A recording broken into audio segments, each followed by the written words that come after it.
नमस्कार मित्र, आजच्या व्हिडिओमध्ये तुमचं स्वागत आहे. डिजिटल अरेस्टमुळे अनेक लोकांची फसवणूक होत आहे आणि हा मुद्दा जो आहे तो आज विधानसभेत गाजला आणि विधानसभेमध्ये स्वतः मुख्यमंत्री देवेंद्र फडणवीस यांनी या बाबतीत स्पष्ट काही सूचना ज्या आहेत त्या केलेल्या आहेत. त्या सूचना कुठल्या आहेत, नेमकं जर आपल्यासोबत असं काही घडलं, एखादा डिजिटल अरेस्टचा कॉल आला तर काय करावं, आणि जर यामधनं आपली आर्थिक फसवणूक झाली असेल तर पुढं काय करावं, याविषयी सभागृहाला माहिती जी आहे ती मुख्यमंत्री देवेंद्र फडणवीस यांनी दिलेली आहे. पाहूया मुख्यमंत्री नेमकं काय म्हणाले. माननीय राज्यमंत्री महोदयांनी अतिशय योग्य उत्तर दिलं आहे. पण या सभागृहात आपण जे बोलतो ते राज्यभरात जातं, म्हणून याची संधी मी घेतो आहे. आणि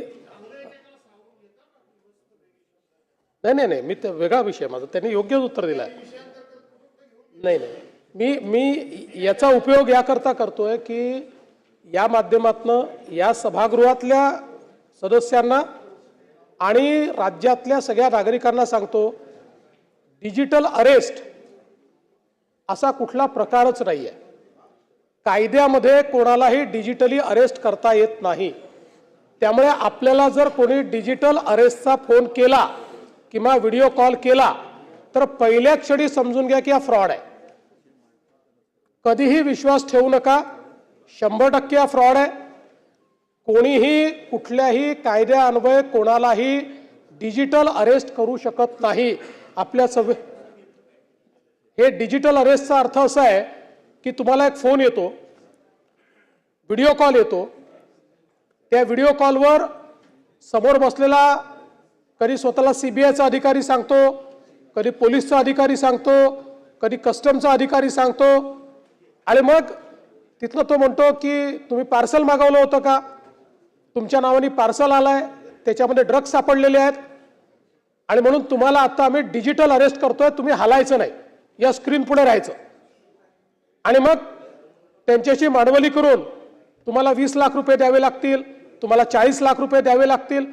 आणि सामान्य जो माणूस आहे तो बिचारा त्या ठिकाणी घाबरून ते पैसे त्यांना ऑनलाईन ट्रान्सफर करत जातो.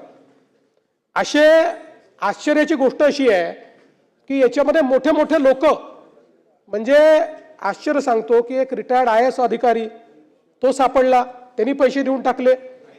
IAS रिटायर्ड, एक नेव्हीचा अतिशय उच्च पदावरनं रिटायर झालेला, त्यांनी घाबरून पैसे देऊन टाकले. म्हणजे आपले जे काही पेन्शनचे याचे त्याचे पैसे जे आपल्या बँकेच्या अकाउंट, आणि मग यांची पुढची मोडस ऑपरेंडी अशी आहे की ते पैसे खात्यात आल्याबरोबर वेगवेगळ्या खात्यांमध्ये पटापट त्या खात्यातनं ते जातात आणि असं करत ते कुठेतरी विदेशातल्या एखाद्या खात्यात चालले जातात. आणि याचं अनेक केसेसमध्ये तर असं लक्षात आलं आहे, पूर्ण ऑपरेशन हे विदेशात नव्हतं. मेन माणूस विदेशात बसला असतो, साधारण अशा देशात असतो की ज्याच्याशी आपला करार नाही आहे, आणि इथले जे लोक असतात ते फक्त त्यांचे हँडलर असतात. त्यांना नीड टू नो बेसिसवर माहिती असते, पूर्ण ऑपरेशनची माहिती त्यांना नसते. आणि म्हणून मी पुन्हा एकदा सांगतो, कोणालाही डिजिटल अरेस्ट करता येत नाही. कोणालाही डिजिटल अरेस्टच्या संदर्भात कॉल किंवा माहिती आली तर समोरचा माणूस फ्रॉड आहे म्हणून समजा आणि थेट त्या क्षणी 1930 या नंबरवर कॉल करा. हा आपला सायबरचा नंबर आहे. प्रचंड मोठी आपल्याकडे व्यवस्था त्याची उभी आहे. आणि गोल्डन अवरमध्ये समजा तुम्ही घाबरून पैसे दिले असले आणि लगेच जर 1930 वर सांगितलं तर गोल्डन अवरमध्ये आज आपल्याकडे ही व्यवस्था आहे की आपल्या प्लॅटफॉर्मवर सगळ्या बँका आहेत, NBFCs आहेत, सगळे आहेत. त्यामुळे आपण तात्काळ हे जे वेगवेगळ्या खात्यांमध्ये पैसे शिफ्ट होतात ते देखील या ठिकाणी थांबवू शकतो. आणि म्हणून मला असं वाटतं की याच्यात अबूभाईंनी सांगितलं, अवेअरनेस हा अत्यंत महत्त्वाचा आहे. केंद्र सरकार मोठ्या प्रमाणात अवेअरनेस करत आहे, राज्य सरकार करत आहे. आपण टीव्हीवर जर ॲड बघितल्या तर याच्या ॲड मोठ्या प्रमाणात आहेत. त्यासोबत रिंगटोनवर देखील डिजिटल अरेस्टच्या संदर्भातल्या ॲड्स आपल्याला पाहायला मिळतात. तरीही रोज प्रत्येक दिवशी कोणी ना कोणी याच्यामध्ये फसतं आहे. आणि म्हणून या सभागृहाचा जो काही रीच आहे त्याचा फायदा घेऊन मी सगळ्यांना विनंती करतो, डिजिटल अरेस्ट हा केवळ खोटेपणा आहे, निव्वळ खोटेपणा आहे. कोणालाही डिजिटल अरेस्टची माहिती फोन कॉल व्हिडिओ कॉल काही आला तर थेट 1930वर तक्रार करावी. पाहिल्यात मित्रांनो की मुख्यमंत्र्यांनी स्पष्ट केलेलं आहे की अशा कुठल्याही पद्धतीने डिजिटल अरेस्ट करता येत नाही. अशा पद्धतीचा जर तुम्हाला कॉल आला तो फ्रॉडच असणार आहे.